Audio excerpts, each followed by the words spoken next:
Hello, I'm Wendy McManus. I'm a leadership coach with Connect to Potential.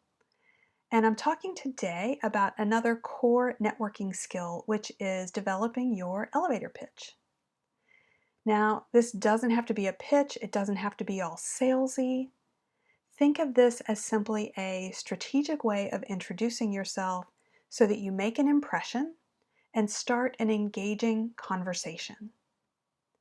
And the way that I teach it is simply one way. If you Google elevator pitch, you'll get hundreds of millions of different approaches.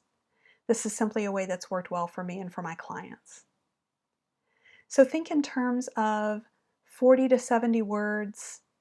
That works out to about 20 to 30 seconds. That's really about as long as you want to go.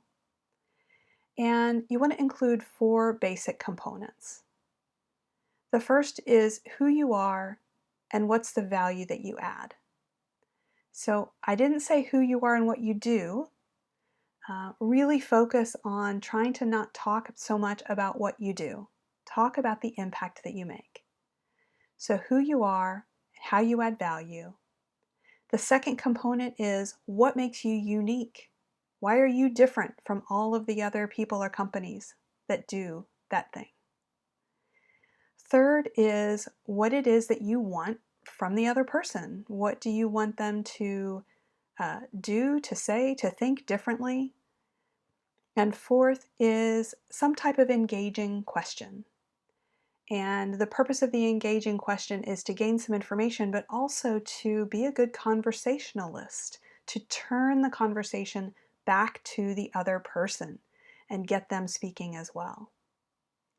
Now, the third and fourth items, the what you want them to do and the engaging question, those could be combined if what you want them to do is share some information with you or engage in a conversation with you. That can be all wrapped up into one.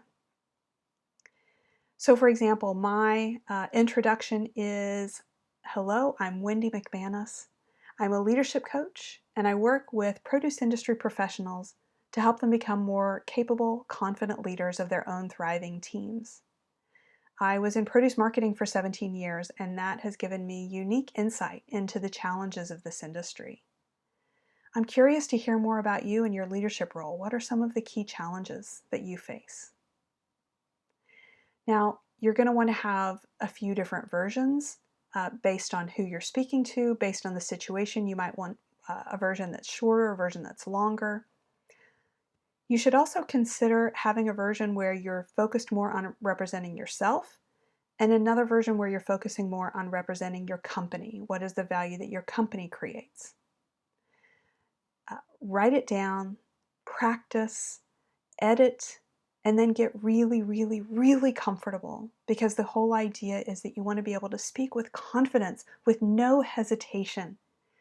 And if you're able to do this, you will attract people into conversation and they will want to continue with this engaging conversation with you. I hope this has been helpful, and I look forward to engaging in conversation with you. I'm Wendy McManus. I'm a leadership coach with Connect to Potential.